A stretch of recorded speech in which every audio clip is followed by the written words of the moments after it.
ವಿದ್ಯಾರ್ಥಿಗಳೇ, ಇಂದು ನಾವು ಭೂಗೋಳಶಾಸ್ತ್ರವನ್ನು ಅಧ್ಯಯನ ಮಾಡೋಣ. 10ನೇ ತರಗತಿಯ ಭೂಗೋಳಶಾಸ್ತ್ರ ಪಾಠ ಭಾಗ 2ರಲ್ಲಿ ಬರ್ತಕ್ಕಂಥ ಅಧ್ಯಾಯ 25 ಭಾರತದ ಭೂ ಬಳಕೆ ಹಾಗೂ ಕೃಷಿ. ಈ ಅಧ್ಯಾಯದಲ್ಲಿ ಭೂ ಬಳಕೆಯ ಮೇಲೆ ಪ್ರಭಾವ ಬೀರುವ ಅಂಶಗಳು, ಭೂ ಬಳಕೆಯ ಪ್ರಕಾರಗಳು, ವ್ಯವಸಾಯದ ಅರ್ಥ ಮತ್ತು ಪ್ರಾಮುಖ್ಯತೆ, ವ್ಯವಸಾಯದ ವಿಧಗಳು, ವ್ಯವಸಾಯದ ಪ್ರಾಮುಖ್ಯತೆ, ಬೆಳೆಗಳ ಹಂಚಿಕೆ, ಬೆಳೆಯ ಮಾದರಿಯನ್ನು ನಿರ್ಧರಿಸುವ ಅಂಶಗಳು, ಆಹಾರದ ಬೆಳೆಗಳು, ವಾಣಿಜ್ಯ ಬೆಳೆಗಳು, ನಾರಿನ ಬೆಳೆಗಳು, ಪಾನೀಯ ಬೆಳೆಗಳು, ತೋಟಗಾರಿಕೆ, ಪುಷ್ಪ ಬೇಸಾಯ ಇವುಗಳ ಬಗ್ಗೆ ಅಧ್ಯಯನ ಮಾಡೋಣ. ಭೂ ಬಳಕೆ. ಭೂಮಿ ಪ್ರಾಕೃತಿಕ ಸಂಪನ್ಮೂಲಗಳಲ್ಲಿ ಅತಿ ಮುಖ್ಯವಾದದ್ದು.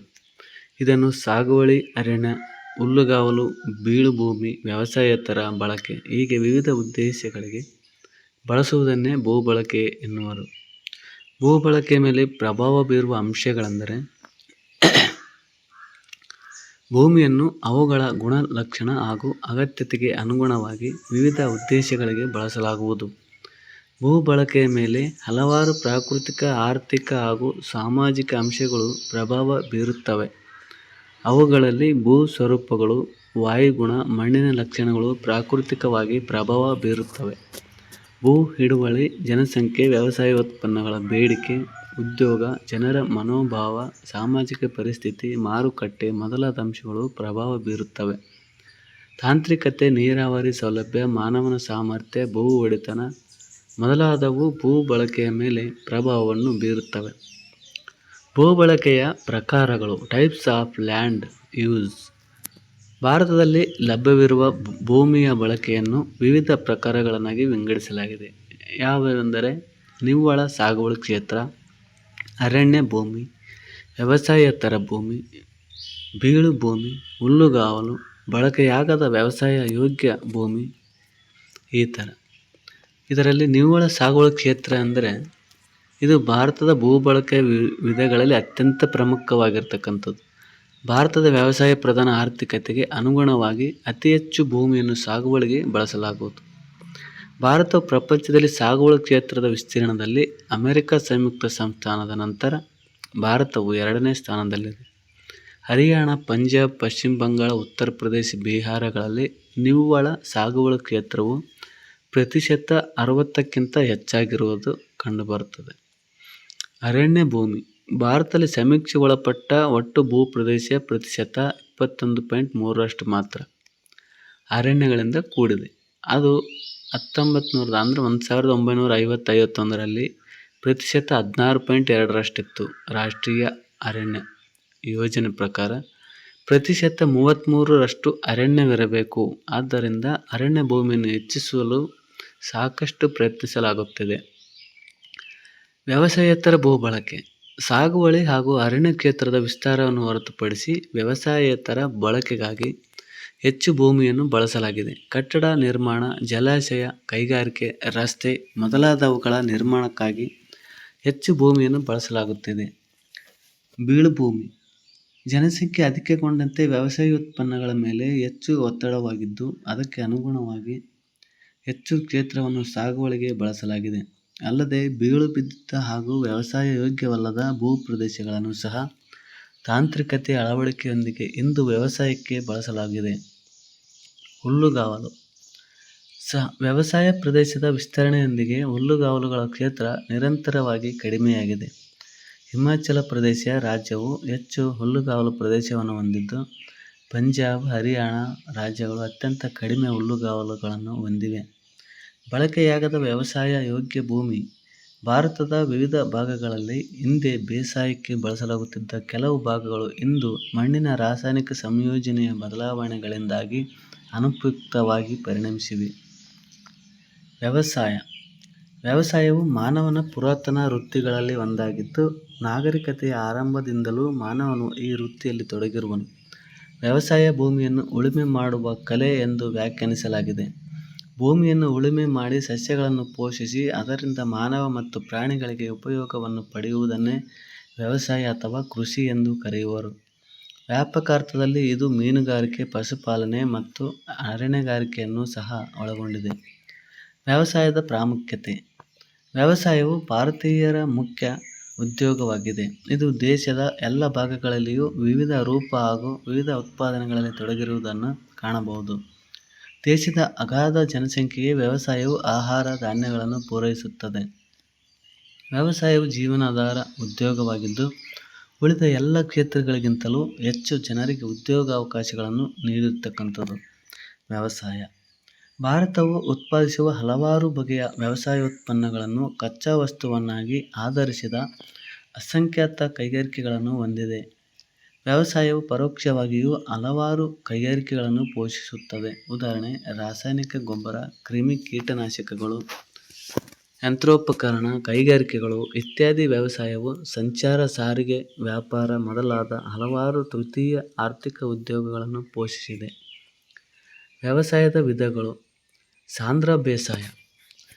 ವ್ಯವಸಾಯದಲ್ಲಿ ಸಾಂದ್ರ ಬೇಸಾಯ ಇಂಟೆನ್ಸಿವ್ ಫಾರ್ಮಿಂಗ್. ಒಂದು ವರ್ಷದಲ್ಲಿ ಒಂದೇ ವ್ಯವಸಾಯ ಕ್ಷೇತ್ರದಿಂದ 2 ಅಥವಾ 2ರಿಂದ 3 ಬೆಳೆಗಳನ್ನು ಬೆಳೆಯುವುದಕ್ಕೆ ಸಾಂದ್ರ ಬೇಸಾಯ ಎಂದು ಕರೆಯುವರು. ಅಧಿಕ ಜನಸಂಖ್ಯೆ ಇರುವ ಫಲವತ್ತಾದ ಪ್ರದೇಶಗಳಲ್ಲಿ ಇಂತಹ ಬೇಸಾಯವು ರೂಢಿಯಲ್ಲಿರತಕ್ಕಂಥದ್ದು. ಜೀವನಾಧಾರದ ಬೇಸಾಯ. ಸಾಂದ್ರ ಬೇಸಾಯ ಎಂದರೆ ಏನು ಎಂದು ಎಕ್ಸಾಮ್ನಲ್ಲಿ ಕ್ವಶನ್ಗಳು ಕೇಳುತ್ತಾರೆ. ಅದಕ್ಕೆ ನೀವು ಆನ್ಸರ್ ಮಾಡೋದಂದರೆ, ಒಂದೇ ವ್ಯವಸಾಯ ಕ್ಷೇತ್ರದಿಂದ 2 ಅಥವಾ 3 ಬೆಳೆಗಳನ್ನು ಬೆಳೆಯುವುದಕ್ಕೆ 2ರಿಂದ 3 ಬೆಳೆಗಳನ್ನು ಬೆಳೆಯುವುದಕ್ಕೆ ನಾವು ಸಾಂದ್ರ ಬೇಸಾಯ ಅಂದರೆ ಒಂದೇ ವರ್ಷದಲ್ಲಿ ಒಂದು ವ್ಯವಸಾಯ ಕ್ಷೇತ್ರದಿಂದ 2 ಅಥವಾ 2ರಿಂದ 3 ಬೆಳೆಗಳನ್ನು ಬೆಳೆಯುವುದಕ್ಕೆ ನಾವು ಸಾಂದ್ರ ಬೇಸಾಯ ಎಂದು ಕರಿತೀವಿ. ಜೀವನಾಧಾರದ ಬೇಸಾಯ ಸಬ್ಸಿಸ್ಟೆನ್ಸ್ ಫಾರ್ಮಿಂಗ್. ರೈತರು ತಮ್ಮ ಜೀವನಕ್ಕೆ ಅವಶ್ಯಕವಿರುವ ಹುಟ್ಟುವಳಿಗಳನ್ನು ಬೆಳೆಯುವುದಕ್ಕೆ ಜೀವನಾಧಾರ ಬೇಸಾಯ ಎಂದು ಕರೆಯುವರು. ಈ ಬೇಸಾಯ ಪದ್ಧತಿಯಲ್ಲಿ ರೈತರು ಆಹಾರ ಧಾನ್ಯ, ಎಣ್ಣೆಕಾಳು, ತರಕಾರಿ ಮುಂತಾದವುಗಳನ್ನು ಬೆಳೆಯುವರು. ಈ ಬೇಸಾಯದಲ್ಲಿ 2 ಪ್ರಕಾರಗಳಿವೆ. ಒಂದನೇದು ಸ್ಥಿರ ಬೇಸಾಯ, ಎರಡನೇದು ಸ್ಥಳಾಂತರ ಬೇಸಾಯ. ಸ್ಥಿರ ಬೇಸಾಯದಲ್ಲಿ ಯಾವುದೇ ಒಂದು ಪ್ರದೇಶದಲ್ಲಿ ಜನರು ಶಾಶ್ವತವಾಗಿ ನೆಲೆಸಿ ಬೇಸಾಯವನ್ನು ಮಾಡುವುದಕ್ಕೆ ಸ್ಥಿರ ಬೇಸಾಯ ಎಂದು ಕರೆಯುವರು. ಈ ಬೇಸಾಯವು ಸಾಂಪ್ರದಾಯಿಕವಾಗಿದ್ದು ಚಿಕ್ಕ ಹಿಡುವಳಿಗಳನ್ನು ಹೊಂದಿರುತ್ತದೆ. ಸ್ಥಳಾಂತರ ಬೇಸಾಯ ಅಂದರೆ ಯಾವುದೇ ಒಂದು ಪ್ರದೇಶದಲ್ಲಿ ಜನರು ಸ್ಥಿರವಾಗಿ ನೆಲೆಸದೆ ಅಲ್ಲಿರುವ ಅರಣ್ಯಗಳನ್ನು ಕಡಿದು ಬೇಸಾಯ ಮಾಡುವರು. 1-2 ವರ್ಷ ಬೇಸಾಯ ಮಾಡಿ ಅಲ್ಲಿನ ಮಣ್ಣಿನ ಫಲವತ್ತತೆ ಕಡಿಮೆಯಾದ ನಂತರ ಬೇರೆ ಪ್ರದೇಶಗಳಿಗೆ ಹೋಗಿ ಬೇಸಾಯ ಮಾಡುವರು. ಇಂತಹ ಬೇಸಾಯವನ್ನು ನಾವು ಸ್ಥಳಾಂತರ ಬೇಸಾಯ ಎಂದು ಕರೆಯುತ್ತೇವೆ. ಇಂದು ಇದನ್ನು ನಿಷೇಧಿಸಲಾಗಿದೆ. ಯಾಕಂದರೆ ಸ್ಥಳಾಂತರ ಬೇಸಾಯ ಮಾಡುವಷ್ಟು ಭೂಪ್ರದೇಶ ಈಗ ಇಲ್ಲ, ಕಡಿಮೆಯಾಗಿದೆ. ಅದಕ್ಕಾಗಿ ಇದನ್ನು ನಿಷೇಧಿಸಲಾಗಿದೆ. ವಾಣಿಜ್ಯ ಬೇಸಾಯ. ವ್ಯಾಪಾರದ ಉದ್ದೇಶದ ಸಲುವಾಗಿ ಕೈಗೊಳ್ಳುವ ಬೇಸಾಯವನ್ನು ವಾಣಿಜ್ಯ ಬೇಸಾಯ ಎಂದು ಕರೆಯುವರು. ಹೊಗೆಸೊಪ್ಪು, ಅಡಿಕೆ, ತೆಂಗು, ಕಬ್ಬು, ಹತ್ತಿ, ಚಹಾ, ಕಾಫಿ, ರಬ್ಬರ್ ಇತ್ಯಾದಿ ವಾಣಿಜ್ಯ ಬೇಸಾಯದ ಬೆಳೆಗಳಾಗಿರ್ತಕ್ಕಂಥವು. ಮಿಶ್ರ ಬೇಸಾಯ. ಮಿಶ್ರ ಬೇಸಾಯ ಎಂದರೆ ಕೃಷಿ ಭೂಮಿಯನ್ನು ಬೆಳೆಗಳನ್ನು ಬೆಳೆಯುವುದಕ್ಕಷ್ಟೇ ಅಲ್ಲದೆ ದನ-ಕರು ಸಾಕಾಣಿಕೆ, ಕೋಳಿ ಸಾಕಾಣಿಕೆ, ಜೇನು ಸಾಕಾಣಿಕೆ, ಹಂದಿ ಸಾಕಾಣಿಕೆ, ರೇಷ್ಮೆ ಕೃಷಿ ಮುಂತಾದ ಉದ್ದೇಶಗಳಿಗಾಗಿಯೂ ಬಳಸಲಾಗುವುದನ್ನು ಮಿಶ್ರ ಬೇಸಾಯ ಎಂದು ಕರೆಯುತ್ತೇವೆ. ನೀವು ಎಕ್ಸಾಮ್ನಲ್ಲಿ ಮಿಶ್ರ ಬೇಸಾಯ ಎಂದರೇನು ಎಂದು ಬಹಳಷ್ಟು ಸಾರಿ ಕ್ವಶನ್ ಕೇಳಿದ್ದಾರೆ. ಮಿಶ್ರ ಬೇಸಾಯ ಎಂದರೆ ಯಾವುದೇ ನಾವು ಬೆಳೆಯುವುದರ ಜೊತೆಗೆ ದನ-ಕರು ಸಾಕಾಣಿಕೆ, ಕೋಳಿ ಸಾಕಾಣಿಕೆ, ಜೇನು, ಹಂದಿ, ರೇಷ್ಮೆ ಇವೆಲ್ಲ ಸಾಕಾಣಿಕೆ ಮಾಡುವುದನ್ನು ನಾವು ಮಿಶ್ರ ಬೇಸಾಯ ಎಂದು ಕರಿತೀವಿ. ತೋಟಗಾರಿಕಾ ಬೇಸಾಯ. ತೋಟಗಾರಿಕಾ ಬೇಸಾಯ ಎಂದರೆ ಭಾರತದ ಮುಖ್ಯ ಬೇಸಾಯ ಪದ್ಧತಿಗಳಲ್ಲಿ ತೋಟಗಾರಿಕೆ ಬೇಸಾಯವು ಸಹ ಒಂದಾಗಿರ್ತಕ್ಕಂಥದ್ದು. ತೋಟಗಾರಿಕೆಯಲ್ಲಿ ಕಾಫಿ, ಚಹಾ ಮತ್ತು ರಬ್ಬರ್ ತೋಟಗಾರಿಕೆ ಬೆಳೆಗಳಲ್ಲಿ ಮುಖ್ಯವಾದಂಥವು. ಒಂದೇ ಬೆಳೆಯನ್ನು ವಿಸ್ತಾರವಾದ ತೋಟಗಳಲ್ಲಿ ಬೆಳೆಯಲಾಗುತ್ತದೆ. ಇದನ್ನು ತೋಟಗಾರಿಕೆ ಬೆಳೆ ಅಂತ ಕರಿತೀವಿ ನಾವು. ಬೆಳೆಗಳ ಮಾದರಿ ಕ್ರಾಪಿಂಗ್ ಪ್ಯಾಟರ್ನ್ ಅಂದರೆ ಯಾವುದೇ ಒಂದು ಪ್ರದೇಶ ಒಂದು ನಿರ್ದಿಷ್ಟ ಕಾಲಾವಧಿಯಲ್ಲಿ ಹಲವಾರು ಬೆಳೆಗಳಿಂದ ಆವರಿಸಿದ್ದು ಇವುಗಳ ಅನುಪಾತವನ್ನು ಬೆಳೆ ಮಾದರಿ ಎಂದು ಕರೆಯುವರು. ಬೆಳೆ ಮಾದರಿಯಲ್ಲಿ ಮುಖ್ಯವಾಗಿ ಆಹಾರ ಧಾನ್ಯಗಳು ಮತ್ತು ಆಹಾರೇತರ ಅಥವಾ ವಾಣಿಜ್ಯ ಬೆಳೆಗಳೆಂದು 2 ಬೆಳೆಗಳ ಅನುಪಾತವನ್ನು ಕಾಣಬಹುದು. ಭಾರತದ ಯಾವುದೇ ಒಂದು ಪ್ರದೇಶದ ಬೆಳೆ ಮಾದರಿಯು ಮುಖ್ಯವಾಗಿ ಭೂಸ್ವರೂಪ, ವಾಯುಗುಣ, ಮಣ್ಣು, ನೀರಿನ ಪೂರೈಕೆ, ಆರ್ಥಿಕ ಅಂಶಗಳು, ಸಾಮಾಜಿಕ ಅಂಶಗಳು ಮತ್ತು ತಂತ್ರಜ್ಞಾನವನ್ನು ಅವಲಂಬಿಸಿದೆ. ಬೆಳೆಯ ಮಾದರಿಯನ್ನು ನಿರ್ಧರಿಸುವ ಅಂಶಗಳೆಂದರೆ ಯಾವುದೇ ಒಂದು ಪ್ರದೇಶದ ಬೆಳೆಯು ಅಲ್ಲಿರುವ ನೈಸರ್ಗಿಕ, ಆರ್ಥಿಕ, ಸಾಮಾಜಿಕ ಮತ್ತು ರೈತರ ಮನೋಭಾವ ಮುಂತಾದ ಅಂಶಗಳಿಂದ ನಿರ್ಧರಿಸಲ್ಪಡುತ್ತದೆ. ನೈಸರ್ಗಿಕ ಅಂಶಗಳು. ನೈಸರ್ಗಿಕ ಅಂಶಗಳಲ್ಲಿ ಭೂಸ್ವರೂಪ, ವಾಯುಗುಣ ಮತ್ತು ಮಳೆ ಪ್ರಮುಖವಾಗಿದ್ದು ಬೆಳೆಯ ಮಾದರಿಯನ್ನು ನಿರ್ಧರಿಸುವಲ್ಲಿ ಪ್ರಮುಖ ಪಾತ್ರ ವಹಿಸತಕ್ಕಂಥದ್ದು. ಆರ್ಥಿಕ ಅಂಶಗಳೆಂದರೆ ಭಾರತದ ಕೆಲವು ವಿಶಾಲ ಹಿಡುವಳಿ ಹೊಂದಿರುವ ಪ್ರದೇಶಗಳಲ್ಲಿ ಮುಖ್ಯವಾಗಿ ಹೆಚ್ಚು ಬೆಲೆ ಕೊಡುವ ವಾಣಿಜ್ಯ ಉತ್ಪನ್ನಗಳನ್ನು ಬೆಳೆಯಲಾಗುತ್ತದೆ. ಇದರ ಮುಖ್ಯ ಉದ್ದೇಶ ಹೆಚ್ಚು ಆರ್ಥಿಕ ಲಾಭ ಪಡೆಯುವುದಾಗಿರತಕ್ಕಂಥದ್ದು. ಸಾಮಾಜಿಕ ಅಂಶಗಳು. ಪ್ರಮುಖವಾಗಿ ಸಾಮಾಜಿಕ ಅಂಶಗಳಾದ ಸಂಪ್ರದಾಯ, ಮೂಢನಂಬಿಕೆ, ಅನಕ್ಷರತೆ ಮುಂತಾದ ಅಂಶಗಳು ಸಹ ಬೆಳೆಯ ಮಾದರಿಯನ್ನು ನಿರ್ಧರಿಸುವಲ್ಲಿ ಪ್ರಮುಖ ಪಾತ್ರ ವಹಿಸುತ್ತದೆ. ರೈತರ ಮನೋಭಾವ ಅಂದರೆ ಯಾವುದೇ ಒಂದು ಪ್ರದೇಶದ ಬೆಳೆ ಮಾದರಿಯಲ್ಲಿ ರೈತರ ಧೋರಣೆಯು ಪ್ರಮುಖ ಪ್ರಭಾವ ಬೀರುತ್ತದೆ. ಉದಾಹರಣೆಗೆ ಉತ್ತರ ಕರ್ನಾಟಕದಲ್ಲಿ ರೈತರು ಮೊದಲು ಜೋಳ, ಗೋಧಿಯನ್ನು ಹೆಚ್ಚಾಗಿ ಬೆಳೆಯುತ್ತಲಿದ್ದರು.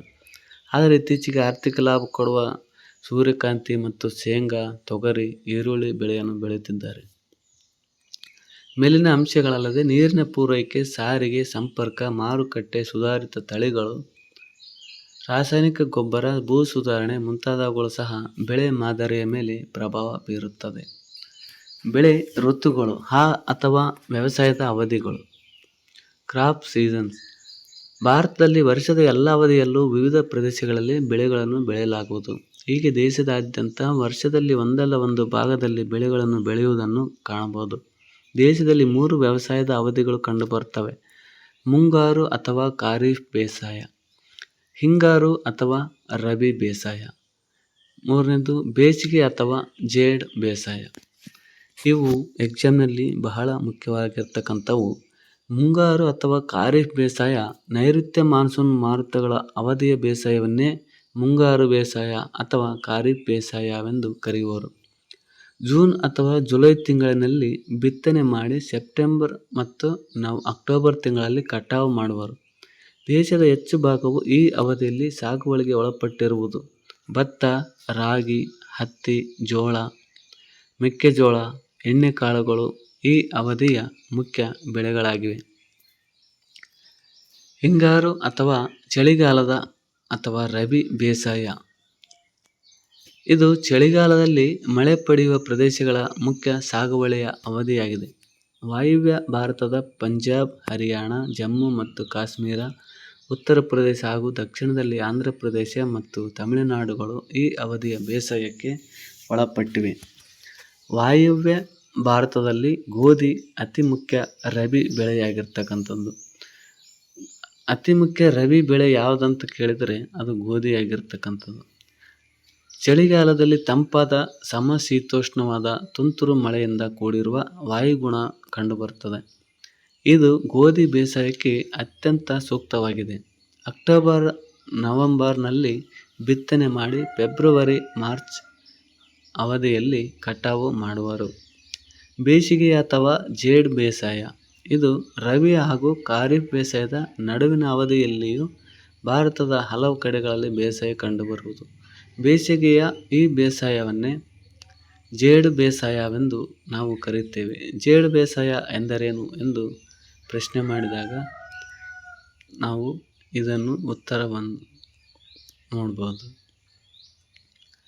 ದ್ವಿದಳ ಧಾನ್ಯಗಳಾದ ಉದ್ದು, ಹೆಸರು, ಎಣ್ಣೆಕಾಳುಗಳು ಮತ್ತು ತರಕಾರಿಗಳನ್ನು ಈ ಅವಧಿಯಲ್ಲಿ ಬೆಳೆಯುವರು. ಕಲ್ಲಂಗಡಿ, ಸಾಸಿವೆ ಸಹ ಜೇಡು ಬೇಸಾಯದಲ್ಲಿ ಬೆಳೆಯುತ್ತಾರೆ. ಪ್ರಮುಖ ಬೆಳೆಗಳು. ಭಾರತವು ಪ್ರಪಂಚದ ಪ್ರಮುಖ ವ್ಯವಸಾಯದ ರಾಷ್ಟ್ರಗಳಲ್ಲಿ ಒಂದಾಗಿರ್ತಕ್ಕಂಥದ್ದು. ಹಸಿರು ಕ್ರಾಂತಿಯ ಪರಿಣಾಮವಾಗಿ ಭಾರತದ ವ್ಯವಸಾಯ ಕ್ಷೇತ್ರವು ನೀರಾವರಿ, ಆಧುನಿಕ ಯಂತ್ರೋಪಕರಣ, ರಾಸಾಯನಿಕ ಗೊಬ್ಬರ, ಅಧಿಕ ಇಳುವರಿ ಕೊಡುವ ತಳಿಗಳು, ಕ್ರಿಮಿನಾಶಕ ಮತ್ತು ರೋಗನಾಶಕ ಮುಂತಾದವುಗಳನ್ನು ಬಳಸಿಕೊಂಡು ಸಾಕಷ್ಟು ಅಭಿವೃದ್ಧಿಯನ್ನು ಕಂಡಿದೆ. ಜೊತೆಗೆ ಆಹಾರ ಧಾನ್ಯಗಳ ಉತ್ಪಾದನೆಯಲ್ಲಿ ಸ್ವಾವಲಂಬನೆಯನ್ನು ಸಾಧಿಸಿದೆ. ಭಾರತವು ಉತ್ಪಾದಿಸುತ್ತಿರುವ ಬೆಳೆಗಳಲ್ಲಿ ಆಹಾರ ಧಾನ್ಯಗಳು, ವಾಣಿಜ್ಯ ಬೆಳೆಗಳು, ನಾರಿನ ಬೆಳೆಗಳು ಮತ್ತು ಪಾನೀಯ ಬೆಳೆಗಳು ಪ್ರಮುಖವಾಗಿವೆ. ಆಹಾರದ ಬೆಳೆಗಳು ಫುಡ್ ಕ್ರಾಪ್ಸ್. ಭತ್ತ. ಭಾರತವು ಉತ್ಪಾದಿಸುತ್ತಿರುವ ಆಹಾರ ಧಾನ್ಯಗಳಲ್ಲಿ ಭತ್ತವು ಅತಿ ಮುಖ್ಯವಾಗಿರ್ತಕ್ಕಂಥದ್ದು. ಭಾರತವು ಪ್ರಪಂಚದಲ್ಲಿ ಅತಿ ಹೆಚ್ಚು ಭತ್ತದ ಕ್ಷೇತ್ರವನ್ನು ಹೊಂದಿದ್ದು ಉತ್ಪಾದನೆಯಲ್ಲಿ 2ನೇ ಸ್ಥಾನದಲ್ಲಿದೆ. ದೇಶದ ಬಹುಪಾಲು ಜನರು ಭತ್ತವನ್ನೇ ಪ್ರಮುಖ ಆಹಾರ ಧಾನ್ಯವಾಗಿ ಬಳಸುವರು. ಭತ್ತವು ಪ್ರಮುಖವಾಗಿ ಖಾರಿಫ್ ಬೆಳೆಯಾಗಿದೆ. ಭತ್ತದ ಬೇಸಾಯಕ್ಕೆ 25ರಿಂದ 25 ಡಿಗ್ರಿ ಸೆಲ್ಸಿಯಸ್ ಉಷ್ಣಾಂಶ ಮತ್ತು 100ರಿಂದ 200 ಸೆಂಟಿಮೀಟರ್ ವಾರ್ಷಿಕ ಮಳೆ ಅವಶ್ಯಕವಾಗಿರ್ತಕ್ಕಂಥದ್ದು. ಫಲವತ್ತಾದ ಮೆಕ್ಕಲು ಮಣ್ಣು, ಜೇಡಿ ಮಣ್ಣು ಭತ್ತದ ಬೆಳೆಗೆ ಸೂಕ್ತವಾಗಿರುತ್ತದೆ. ಬೆಳೆಯು ಕೊಯ್ಲಿಗೆ ಬರುವವರೆಗೂ ಪೈರಿನ ತಳದಲ್ಲಿ ನೀರು ನಿಂತಿರಬೇಕಾದುದರಿಂದ ಸಮತಟ್ಟಾದ ಭೂಮಿ ಬೇಕಾಗುತ್ತದೆ. ಕಡಿಮೆ ಮಳೆ ಬೀಳುವ ಕಡೆಗಳಲ್ಲಿ ನೀರಾವರಿ ಅವಶ್ಯಕವಾಗಿರುತ್ತದೆ. ಪಶ್ಚಿಮ ಬಂಗಾಳ ರಾಜ್ಯವು ಅತಿ ಹೆಚ್ಚು ಭತ್ತವನ್ನು ಬೆಳೆಯುವ ರಾಜ್ಯವಾಗಿದೆ. ಆಂಧ್ರ ಪ್ರದೇಶ, ತಮಿಳುನಾಡು, ಒರಿಸ್ಸಾ, ಕರ್ನಾಟಕ, ಉತ್ತರ ಪ್ರದೇಶ ಭತ್ತ ಬೆಳೆಯುವ ಇತರ ರಾಜ್ಯಗಳಾಗಿರ್ತಕ್ಕಂಥವು. ಅತಿ ಹೆಚ್ಚು ಭತ್ತ ಬೆಳೆಯುವ ಪ್ರದೇಶಗಳು ನೀವಿಲ್ಲಿ ನೋಡ್ಬೋದು. ಇಲ್ಲಿ ನಮ್ಮ ಭಾರತದ ನಕಾಶೆಯಲ್ಲಿ ಅತಿ ಹೆಚ್ಚು ಭತ್ತ ಬೆಳೆಯುವುದು ನೀವು ನೋಡ್ಬೋದು. ಈ ಒಡಿಸ್ಸಾ, ಪಂಜಾಬ್, ಛತ್ತೀಸ್ಗಢ ನೋಡ್ಬೋದು, ಬಿಹಾರ್, ಜಾರ್ಖಂಡ್ ನೋಡ್ಬೋದು ಈ ಭಾಗ.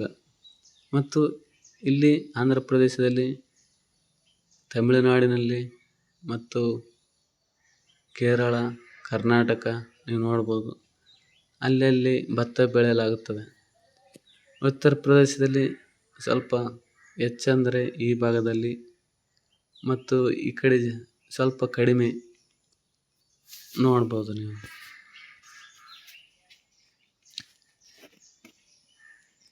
ನಮ್ಮ ಭಾರತದಲ್ಲಿ ಅತಿ ಹೆಚ್ಚು ಭತ್ತ ಬೆಳೆಯುವ ರಾಜ್ಯ ಯಾವುದಂತ ಕೇಳಿದರೆ ಅದು ಪಶ್ಚಿಮ ಬಂಗಾಳ ಅಂತ ಹೇಳ್ಬೇಕು.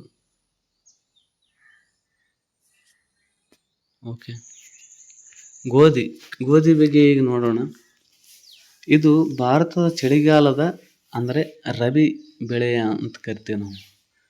ಭಾರತದ ಚಳಿಗಾಲದ ಮುಖ್ಯ ಬೆಳೆಯಾಗಿರ್ತಕ್ಕಂಥದ್ದು.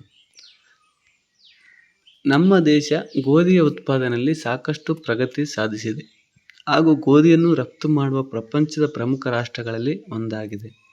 ಗೋಧಿ ಬೆಳೆಗೆ 10 ಡಿಗ್ರಿಯಿಂದ 15 ಡಿಗ್ರಿ ಸೆಲ್ಸಿಯಸ್ ಉಷ್ಣಾಂಶ ಮತ್ತು 50ರಿಂದ 70 ಸೆಂಟಿಮೀಟರ್ ವಾರ್ಷಿಕ ಮಳೆ ಅವಶ್ಯಕ. ಮರಳು ಮಿಶ್ರಿತ ಜೇಡಿ ಮಣ್ಣು ಮತ್ತು ಕಪ್ಪು ಮಣ್ಣಿನಲ್ಲಿ ಚೆನ್ನಾಗಿ ಗೋಧಿಯು ಬೆಳೆಯುತ್ತದೆ. ಉತ್ತರದ ಮೈದಾನಗಳಾದ ಪಂಜಾಬ್, ಹರಿಯಾಣ ಮತ್ತು ಉತ್ತರ ಪ್ರದೇಶಗಳಲ್ಲಿ ಗೋಧಿಯನ್ನು ಹೆಚ್ಚಾಗಿ ಬೆಳೆಯುತ್ತಾರೆ. ಪಂಜಾಬ್ ಗೋಧಿಯ ಕಣಜವೆನಿಸಿದೆ. ಅಂದರೆ ಪಂಜಾಬ್ ಅನ್ನು ನಾವು ಗೋಧಿಯ ಕಣಜ ಎಂದು ಕರೆಯುತ್ತೇವೆ. ಎಕ್ಸಾಮ್ ಕ್ವಶನ್ ಬರುವುದು ಗೋಧಿಯ ಕಣಜ ಯಾವುದು ಎಂದು. ಅದು ನೀವು ಪಂಜಾಬ್ ಎಂದು ಗೋಧಿಯ ಕಣಜ ಎನಿಸಿದೆ.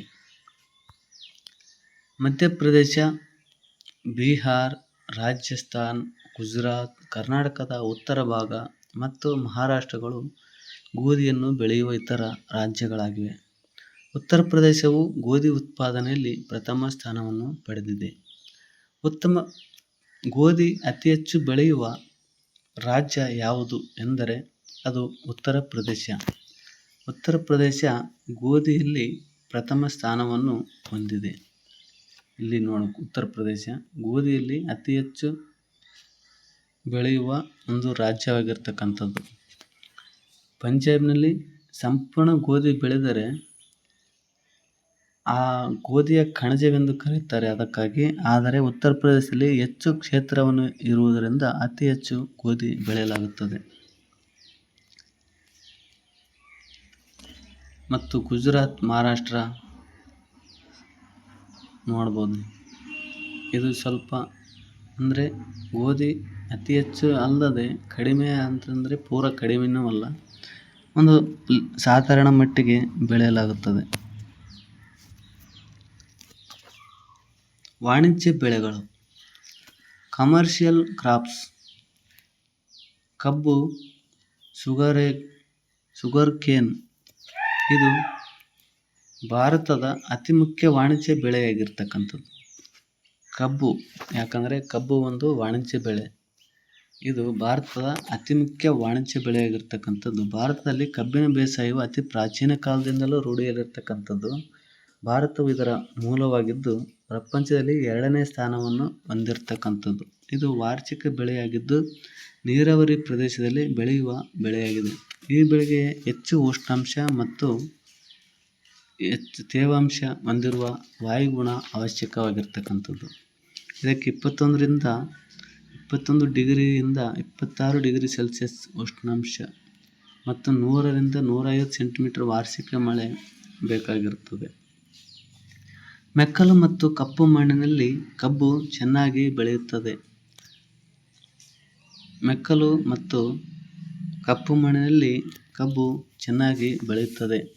ಉತ್ತರ ಪ್ರದೇಶ, ಮಹಾರಾಷ್ಟ್ರ, ತಮಿಳುನಾಡು, ಕರ್ನಾಟಕ, ಗುಜರಾತ್, ಆಂಧ್ರ ಪ್ರದೇಶ ರಾಜ್ಯಗಳಲ್ಲಿ ಕಬ್ಬು ಮುಖ್ಯ ವಾಣಿಜ್ಯ ಬೆಳೆ. ಭಾರತದ ಬಹುತೇಕ ರಾಜ್ಯಗಳಲ್ಲಿ ಇದನ್ನು ಬೆಳೆಯುತ್ತಾರೆ. ಹೊಗೆಸೊಪ್ಪು, ಟೊಬ್ಯಾಕೊ. ಭಾರತವು ಇದರ ಉತ್ಪಾದನೆಯಲ್ಲಿ ಜಗತ್ತಿನಲ್ಲಿಯೇ 3ನೇ ಸ್ಥಾನವನ್ನು ಪಡೆದಿದೆ. ಹೊಗೆಸೊಪ್ಪನ್ನು ಬೀಡಿ, ಸಿಗರೇಟು, ಹುಕ್ಕಾ, ನಶ್ಯಗಳ ತಯಾರಿಕೆ ಹಾಗೂ ತಿನ್ನಲು ಬಳಸುತ್ತಾರೆ. ಹೊಗೆಸೊಪ್ಪು ಸೇವನೆ ಆರೋಗ್ಯಕ್ಕೆ ಹಾನಿಕಾರಕ ಎಂಬುದು ಗೊತ್ತಿದ್ದರೂ ಇಂದು ಪ್ರಪಂಚದ ಮಾರುಕಟ್ಟೆಯಲ್ಲಿ ಹೊಗೆಸೊಪ್ಪಿಗೆ ಮತ್ತು ಅದರಿಂದ ತಯಾರಿಸಿದ ವಸ್ತುಗಳಿಗೆ ಬೇಡಿಕೆಯು ದಿನೇ ದಿನೇ ಹೆಚ್ಚಾಗುತ್ತಿದೆ.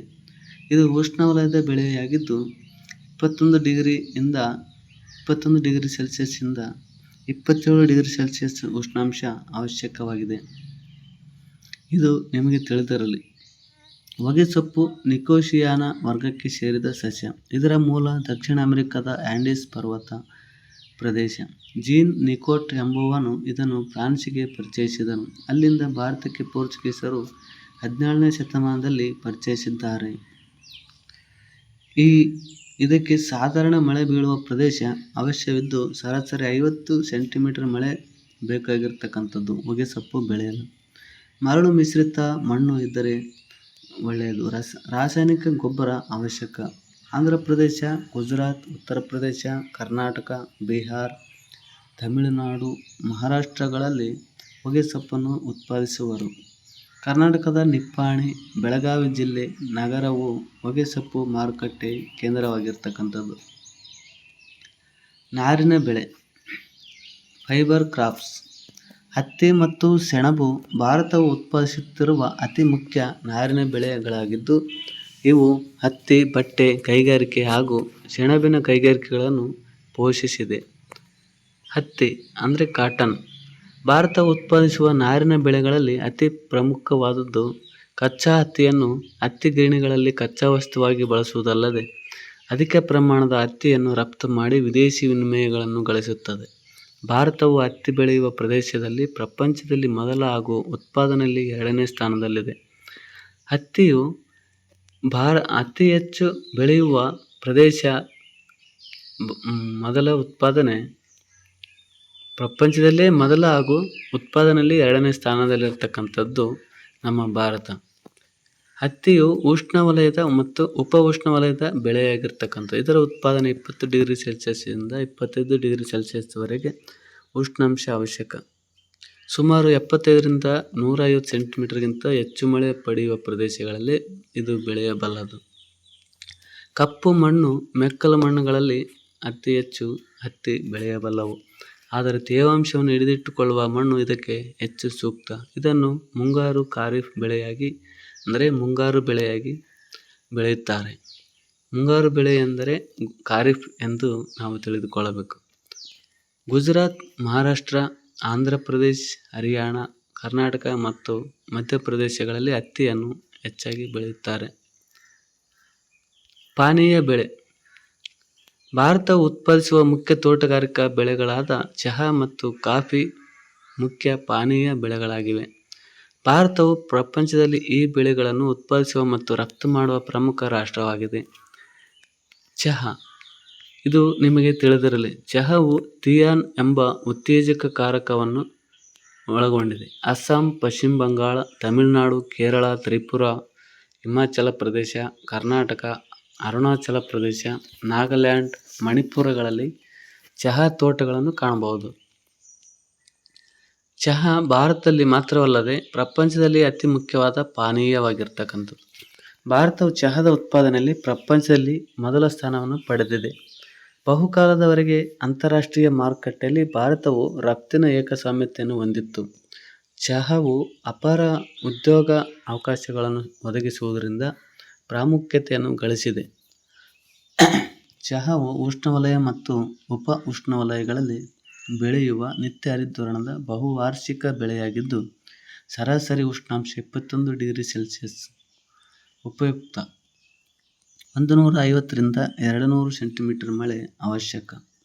ಕೊಳೆತ ಜೈವಿಕಾಂಶಗಳುಳ್ಳ ಹಾಗೂ ನೀರು ಸುಲಭವಾಗಿ ಬಸಿದು ಹೋಗುವಂತಹ ಮರಳು ಮಿಶ್ರಿತ ಜೇಡಿಮಣ್ಣು ಚಹಾದ ಬೇಸಾಯಕ್ಕೆ ಉತ್ಕೃಷ್ಟವಾದದ್ದರಿಂದ ಸುಮಾರು 1200 ರಿಂದ 1200 ರಿಂದ 2400 ಮೀಟರ್ ಎತ್ತರವುಳ್ಳ ಪರ್ವತಗಳ ಇಳಿಜಾರುಗಳಲ್ಲಿ ಬೆಳೆಯಲಾಗುತ್ತದೆ. ಅಸ್ಸಾಂ, ಪಶ್ಚಿಮ ಬಂಗಾಳ, ತಮಿಳುನಾಡು ಹಾಗೂ ಕೇರಳಗಳಲ್ಲಿ ಚಹಾದ ಬೇಸಾಯವನ್ನು ಕಾಣುತ್ತೇವೆ. ಭಾರತವು ಚಹಾದ ರಫ್ತಿಗೆ ಹೆಸರಾಗಿದೆ. ವ್ಯವಸಾಯದ ಅಭಿವೃದ್ಧಿಯಲ್ಲಿ ತೋಟಗಾರಿಕೆ ಹಾಗೂ ಪುಷ್ಪ ಬೇಸಾಯದ ಪಾತ್ರ. ಭಾರತವು ಆಹಾರ ಬೆಳೆಗಳು, ವಾಣಿಜ್ಯ ಬೆಳೆಗಳು, ನಾರಿನ ಬೆಳೆಗಳಲ್ಲದೆ ತೋಟಗಾರಿಕೆ ಬೆಳೆಗಳು ಹಾಗೂ ಪುಷ್ಪ ಬೇಸಾಯದಲ್ಲಿ ಇತ್ತೀಚೆಗೆ ಹೆಚ್ಚು ಅಭಿವೃದ್ಧಿ ಹೊಂದಿದ್ದು, ಸಂಶೋಧನಾ ಸಂಸ್ಥೆಗಳ ಪಾತ್ರ ಅತ್ಯಂತ ಮಹತ್ತರವಾದುದು. ನಿಮಗೆ ತಿಳಿದಿರಲಿ, ಭಾರತದಲ್ಲಿ ವ್ಯವಸಾಯ ಕ್ಷೇತ್ರದ ಸಂಶೋಧನೆಯಲ್ಲಿ ICAR Indian Council of Agricultural Research ಮತ್ತು NIHR National Institute of Horticultural Research of India ಮೊದಲಾದ ಸಂಸ್ಥೆಗಳು ಕಾರ್ಯನಿರ್ವಹಿಸುತ್ತವೆ. ತೋಟಗಾರಿಕೆ ಅಥವಾ ತೋಟಗಾರಿಕೆ ಬೆಳೆಗಳೆಂದರೆ ಹಾರ್ಟಿಕಲ್ಚರಲ್ ಕ್ರಾಪ್ಸ್. ತೋಟಗಾರಿಕೆಯು ಹಣ್ಣು, ತರಕಾರಿ ಹಾಗೂ ಹೂವುಗಳ ಉತ್ಪಾದನೆಗಳನ್ನು ಒಳಗೊಂಡಿದೆ. ಇದು ಬಹುತೇಕ ಅಲ್ಪಾವಧಿಯ ಅಥವಾ ನಿಯತಕಾಲಿಕವಾದ ಅಂದರೆ ನಿರ್ದಿಷ್ಟ ಅವಧಿಯಲ್ಲಿ ಫಸಲು ನೀಡುವ ಬೆಳೆಗಳನ್ನು ಒಳಗೊಂಡಿದೆ. ತೋಟಗಾರಿಕೆ ಬೇಸಾಯವು ಇತರೆ ಬೇಸಾಯ ಪದ್ಧತಿಗಳಿಗಿಂತ ಹೆಚ್ಚು ಸಾಂದ್ರಯುತ ಹಾಗೂ ವಾಣಿಜ್ಯ ಮಾದರಿಯಾಗಿದೆ. ಭಾರತದಲ್ಲಿ ಮಾವು, ಬಾಳೆ, ಸಪೋಟ ಹಾಗೂ ನಿಂಬೆ ಜಾತಿಯ ಹಣ್ಣುಗಳ ಉತ್ಪಾದನೆಯಲ್ಲಿ ಪ್ರಪಂಚದಲ್ಲಿ ಮೊದಲನೇ ಸ್ಥಾನದಲ್ಲಿದೆ. ಇದರಿಂದ ಸರ್ಕಾರವು ತೋಟಗಾರಿಕೆ ಬೇಸಾಯಕ್ಕೆ ಹೆಚ್ಚು ಪ್ರಾಮುಖ್ಯತೆ ನೀಡಿದ್ದು, ಈ ಕ್ಷೇತ್ರವು ಅಪಾರ ಪ್ರಗತಿಯನ್ನು ಸಾಧಿಸಿದೆ. ತೋಟಗಾರಿಕೆ ಬೇಸಾಯದ ಈ ಪ್ರಗತಿಯನ್ನು ಸುವರ್ಣ ಕ್ರಾಂತಿ. ಯಾವ ಕ್ರಾಂತಿ ಅಂದರೆ ಸುವರ್ಣ ಕ್ರಾಂತಿ. ಇದು ಎಕ್ಸಾಮ್ನಲ್ಲಿ ಕ್ವಶನ್ ಕೇಳುತ್ತಾರೆ. ಸುವರ್ಣ ಕ್ರಾಂತಿ, ಗೋಲ್ಡನ್ ರೆವಲ್ಯೂಷನ್ ಎಂದು ಕರೆಯುವರು. ತೋಟಗಾರಿಕೆಗೆ ಅವಶ್ಯಕವಾದ ಎಲ್ಲ ಭೌಗೋಳಿಕ ವೈವಿಧ್ಯಮಯ ಭೂಸ್ವರೂಪ, ವಾಯುಗುಣ, ಮಣ್ಣು, ನೀರಾವರಿ ಸೌಲಭ್ಯ, ಕಾರ್ಮಿಕರು, ಮಾರುಕಟ್ಟೆ, ಸರ್ಕಾರದ ಉತ್ತೇಜನ ಮುಂತಾದವುಗಳು ದೇಶದಲ್ಲಿ ಹೆಚ್ಚು ಪೂರಕವಾಗಿದೆ. ತೋಟಗಾರಿಕಾ ಬೆಳೆಗಳ ಉತ್ಪಾದನೆಯ ಪ್ರದೇಶಗಳನ್ನು ಮಾರುಕಟ್ಟೆಗಳೊಡನೆ ಸಂಪರ್ಕಿಸುವ ಮಹತ್ತರ ಯೋಜನೆಯನ್ನು ಕೈಗೊಳ್ಳಲಾಗಿದೆ. ಈ ಮಾರುಕಟ್ಟೆಗಳು ಸುತ್ತಲಿನ ಉತ್ಪಾದನಾ ಪ್ರದೇಶಗಳೊಡನೆ ನೇರ ಸಂಪರ್ಕವನ್ನು ಹೊಂದಿರುತ್ತದೆ. ಇದನ್ನು ಟರ್ಮಿನಲ್ ಮಾರ್ಕೆಟ್ ಎಂದು ಕರೆಯುವರು. ಪುಷ್ಪ ಬೇಸಾಯ, ಫ್ಲೋರಿಕಲ್ಚರ್. ಭಾರತದ ವ್ಯವಸಾಯ ಪದ್ಧತಿಗಳಲ್ಲಿ ಪುಷ್ಪ ಕೃಷಿಯೂ ಸಹ ಒಂದು. ಹೂವು ಬೆಳೆಯುವ ಕಲೆಯು ಭಾರತೀಯರಿಗೆ ಅತಿ ಪುರಾತನ ಕಾಲದಿಂದಲೂ ತಿಳಿದಿತ್ತು. ವಾಣಿಜ್ಯ ಮಾದರಿಯ ಪುಷ್ಪ ಹೂವು ಕೃಷಿ ಅಥವಾ ಬೇಸಾಯವನ್ನು ಫ್ಲೋರಿಕಲ್ಚರ್ ಎಂದು ಕರೆಯುವರು. ಭಾರತವು ಬೆಳೆಯುವ ಹೂವುಗಳಲ್ಲಿ ಮಲ್ಲಿಗೆ, ದುಂಡು ಮಲ್ಲಿಗೆ, ಸಂಪಿಗೆ, ಚೆಂಡು ಹೂ, ಸೇವಂತಿಗೆ, ಕನಕಾಂಬರ, ಗುಲಾಬಿ, ಲಿಲ್ಲಿ ಮುಂತಾದವುಗಳು ಪ್ರಮುಖವಾಗಿವೆ. ಸಾಂಪ್ರದಾಯಿಕ ರೀತಿಯ ಹೂವುಗಳಿಗಿಂತ ಉದ್ದವಾಗಿ ಕತ್ತರಿಸಿದ ಕಟ್ ಫ್ಲವರ್ಸ್, ಗುಲಾಬಿ, orchid, lily, gladiolus, carnation, anthurium ಮೊದಲಾದ ಹೂವುಗಳಿಗೆ ಅಪಾರ ಬೇಡಿಕೆ ಇದ್ದು, ಇವುಗಳ ಉತ್ಪಾದನೆ ಹೆಚ್ಚು ಪ್ರಾಮುಖ್ಯತೆ ಗಳಿಸಿದೆ. ಪುಷ್ಪ ಬೇಸಾಯವು ಕೆಲವೇ ರಾಜ್ಯಗಳಿಗೆ ಸೀಮಿತವಾಗಿದೆ. ತಮಿಳುನಾಡು, ಕರ್ನಾಟಕ, ಮಹಾರಾಷ್ಟ್ರ, ಉತ್ತರ ಪ್ರದೇಶ, ಪಶ್ಚಿಮ ಬಂಗಾಳ, ಆಂಧ್ರ ಪ್ರದೇಶ, ಹಿಮಾಚಲ ಪ್ರದೇಶ, ಹರಿಯಾಣ, ರಾಜಸ್ಥಾನ ಮುಂತಾದ ರಾಜ್ಯಗಳು ಪುಷ್ಪ ಬೇಸಾಯವನ್ನು ಒಳಗೊಂಡಿವೆ. ಭಾರತದ ಬೇಸಾಯವು ಪ್ರಸ್ತುತ ವೈವಿಧ್ಯತೆಯನ್ನು ಮೈಗೂಡಿಸಿಕೊಳ್ಳುತ್ತಿದೆ. ಇದರಿಂದಾಗಿ ಪುಷ್ಪ ಬೇಸಾಯವು ಉದ್ಯಮದ ಮಾದರಿಯಲ್ಲಿ ಅಭಿವೃದ್ಧಿ ಹೊಂದಲು ಉತ್ತಮ ಅವಕಾಶಗಳಿವೆ. ತೋಟಗಾರಿಕಾ ಬೆಳೆಗಳು ಮತ್ತು ಪುಷ್ಪ ಬೇಸಾಯ ಇತ್ತೀಚಿನ ದಿನಗಳಲ್ಲಿ ವ್ಯವಸಾಯ ಕ್ಷೇತ್ರದಲ್ಲಿ ಪ್ರಮುಖವಾದ ಆರ್ಥಿಕತೆಯನ್ನು ಹೊಂದಿವೆ. ಇವುಗಳು ರೈತರಿಗೆ ಇತರೆ ವ್ಯವಸಾಯಗಳ ಬೆಳವಣಿಗೆಗೆ ಪೂರಕವಾಗಿವೆ. ಅಭ್ಯಾಸಗಳನ್ನು ನೋಡೋಣ. ಭೂಮಿಯನ್ನು ವಿವಿಧ ಉದ್ದೇಶಗಳಿಗೆ ಬಳಸುವುದನ್ನು ಏನೆನ್ನುವರು? ಭೂಮಿಯನ್ನು ವಿವಿಧ ಉದ್ದೇಶಗಳಿಗೆ ಬಳಸುವುದನ್ನು ಭೂಬಳಕೆ ಎಂದು ನಾವು ಕರೆಯುತ್ತೇವೆ. ಭೂಬಳಕೆ ಎನ್ನುವರು. ಒಂದೇ ವ್ಯವಸಾಯದ ಭೂಮಿಯಲ್ಲಿ ಏಕಕಾಲದಲ್ಲಿ 2 ಅಥವಾ 2ರಿಂದ 3 ಬೆಳೆಗಳನ್ನು ಬೆಳೆಯುವುದಕ್ಕೆ ನಾವು ಏನೆಂದು ಕರೆಯುತ್ತೇವೆ? ಇದಕ್ಕೆ ಸಾಂದ್ರ ಬೇಸಾಯ ಎಂದು ಕರೆಯುತ್ತೇವೆ. ಒಂದೇ ವ್ಯವಸಾಯದ ಭೂಮಿಯಲ್ಲಿ ಏಕಕಾಲಕ್ಕೆ ಅಂದರೆ ಒಂದೇ ವರ್ಷದಲ್ಲಿ 2ರಿಂದ 3 ಬೆಳೆಗಳನ್ನು ಬೆಳೆಯುವುದಕ್ಕೆ ಸಾಂದ್ರ ಬೇಸಾಯ ಎಂದು ಕರೆಯುತ್ತೇವೆ.